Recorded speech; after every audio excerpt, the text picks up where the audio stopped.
Fan கையில் விடக்கூடாது, ஃபேனில் கையில் விடக்கூடாது. அங்கே போகக்கூடாது, இப்படி வா. உட்காருதான் உட்காரணுமா, நிற்கக்கூடாது.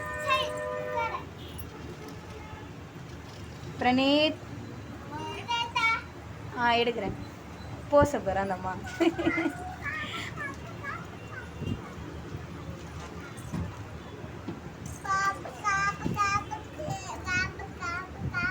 திரும்படா டேய் பிரணீத்தே.